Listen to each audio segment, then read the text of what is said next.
Setelah semua bubar karena petugas keamanan dan reporter datang, pengacara Hong meminta Vincenzo untuk menuju ke ruangannya. Ia memperingatkan kembali agar Vincenzo tidak mempermainkan mereka. Vincenzo mengatakan jika semua ini karena Pak Chow menekan kontrak di bawah ancaman. Ketika mereka berdebat, reporter datang ingin mencari tahu apa yang sedang terjadi. Vincenzo memilih pergi meninggalkan mereka, kemudian Chayong mengejarnya. Lalu menanyakan apa yang membuat seorang pengacara dari Italia datang mempertaruhkan semua untuk gedung Gemga Plaza. Semua penyewa dan pengacara Hong berkumpul untuk membahas kejadian yang baru saja mereka alami. Mereka mengaku kecewa mempercayakan masalah ini kepada Vincenzo. Di sisi lain, kita diperlihatkan lagi dengan sosok jaksa yang bernama Choi Myung-hee. Dia merupakan seorang jaksa senior yang berpenampilan nyentrik dan terbiasa menangani kasus-kasus besar, termasuk sebuah kasus yang melibatkan seorang menteri. Sementara itu, Vincenzo mengunjungi Pak Chow yang sedang dirawat di rumah sakit. Ia meminta maaf atas apa yang sudah terjadi. Akan tetapi, Pak Chow menyuruhnya untuk segera menghancurkan gedung Gemga Plaza secepat mungkin. Ternyata beberapa bulan sebelumnya, Vincenzo melihat berita jika Wang Shaoilin, klien yang memiliki simpanan tumpukan emas itu meninggal. Sesuai perjanjian, jika hanya Pak Wang dan Vincenzo yang mengetahui emas-emas itu. Bahkan para pekerja yang membuat basement rahasia itu satu persatu dimusnahkan. Untuk itu, sekarang Vincenzo bekerja sama dengan Pak Chow. Alasan gedung itu harus dihancurkan karena pintu masuk ke dalam basement hanya bisa dibuka oleh biomedik mata Pak Wang. Dengan demikian, jika ada seseorang yang mencoba membukanya, maka gedung itu akan hancur sesuai rancangan Vincenzo. Dan pintu itu berada di kuil Nanya. An Ki-sok, anggota intelijen negara, memberitahu atasannya jika ia mencurigai Vincenzo berdasarkan dokumen yang dikirim oleh Badan Intelijen Italia. Namun atasannya yang bernama Jonggu itu tetap menganggap semua ini hal yang tidak menyangkut ketahanan negara. Akhirnya An Ki-sok bertekad ingin menjalankan misi ini sendiri bahkan dengan uang pribadinya. Pengacara Hong merasa kecewa karena putrinya terus membela kasus farmasi Babel demi uang. Tak lama dari itu Vincenzo datang untuk meminta berkas informasi tentang kasus Babel Group.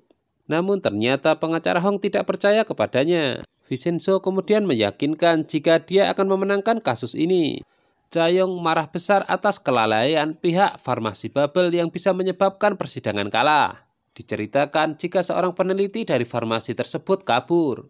Chayong takut jika peneliti itu lari ke ayahnya. Direktur Babel Group ternyata masih sangat muda. Meskipun begitu, Chayong dan Junwoo begitu menghormatinya.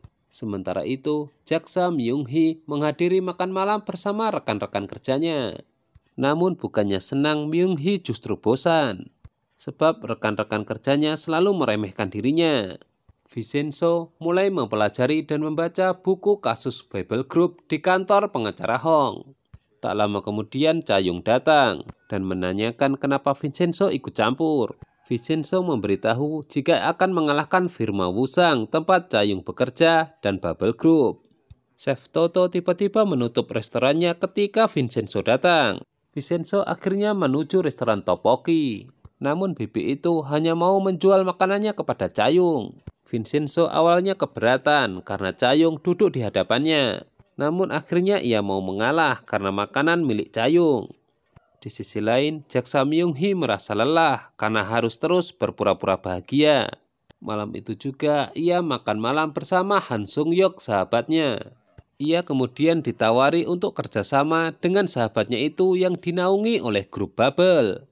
Diperlihatkan direktur Babel Group meminta maaf kepada atasannya atas apa yang sudah terjadi. Namun ia tetap dipukuli karena kelalaiannya. Di sisi lain, Vincenzo tiba-tiba terbangun karena mimpi buruk. Setelah itu ia pun menuju restoran Chef Toto untuk makan. Namun lagi-lagi, makanan yang dihidangkan tidak seperti makanan Italia. Lebih kejamnya Vincenzo menyebut makanan ini seperti sampah. Setelah itu, Vincenzo mengajak pengacara Hong ke kantor konstruksi Babel. Pengacara Hong tidak yakin jika mereka mau ditemui. Namun ternyata Vincenzo membawa surat dakwaan hingga akhirnya dipersilahkan. Vincenzo kemudian mengancam Dok Jin yang telah menyandra Pak Chow serta anak dan istrinya. Vincenzo juga tersinggung, dianggap berlagak seperti mafia. Jaksa Myung-hee akhirnya menyerahkan surat pengunduran dirinya kepada atasan dan rekan kerjanya. Baginya, ia akan memulai petualangan baru yang lebih menantang. Setelah itu, ia kemudian menuju kantor barunya dan bekerja sama di firma hukum Woo-sang. Namun kesan pertamanya itu tidak disukai oleh Cha-young.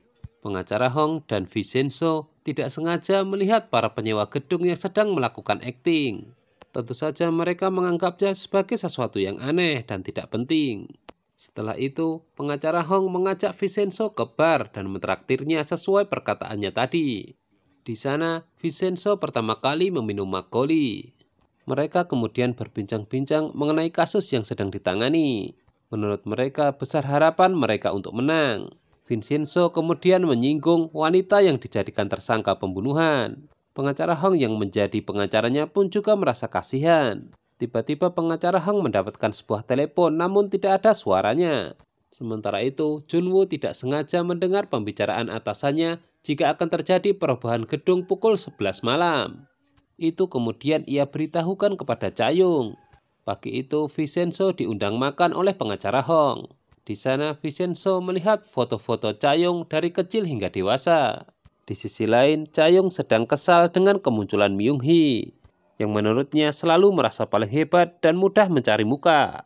Merespon informasi dari Junwoo, Cha-young langsung mendatangi rumahnya untuk memberitahu ayahnya apa yang akan terjadi. Di sana ia mendapati ayahnya sedang makan bersama Vincenzo. Tiba-tiba pengacara Hong menerima panggilan mendesak dari seseorang yang membuat dirinya harus menemuinya. Terpaksa, Cha-young diminta menemani Vincenzo. Disitulah mereka mengobrolkan mengenai perubahan gedung. Sedangkan pengacara Hong menemui orang yang menelponnya di sebuah motel. Malam harinya, Vincenzo berpikir bagaimana cara ia akan menghentikan perubahan gedung.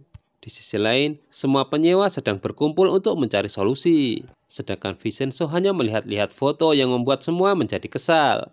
Ki-seok mendapatkan info terbaru tentang Vincenzo, sehingga ia merasa sangat bahagia. Myung-hee dan Sung-hyuk makan malam dan membahas apa yang akan terjadi nanti pukul 11 malam. Myung-hee bertanya kepada Sun-hyuk kapan ia akan bertemu dengan direktur Bubble Group. Tiba-tiba anak buah Sung-hyuk memberitahu ada berita buruk. Cha-young merasa pasrah dengan apa yang akan terjadi. Namun ia baru menyadari jika ayahnya berada di gedung Gumga Plaza. Sementara itu, semua tim perubahan gedung sudah siap menuju area gedung. Cha-young telah bersusah payah untuk bisa sampai ke gedung Gumga. Namun setibanya di sana, ia justru terkejut karena ada pesta. Ternyata semua ini adalah rencana dari Vincenzo. Ia menggunakan media sosial untuk mengumpulkan orang-orang dan mengajaknya berpesta anggur. Terlihat Ki-seok juga ada di sana. Cha-young tidak menyangka atas apa yang direncanakan Vincenzo ini. Sehingga ia hanya bisa merasa kagum atas apa yang terjadi. Vincenzo menghampiri Cha-young dan mengajaknya ikut berpesta. Terlihat Cha-young yang tersipu malu. Nah, apakah gedung ini benar-benar akan dirobohkan? Jangan lupa tonton kelanjutan dari serial drama ini hanya di Mail Channel ya. Terima kasih.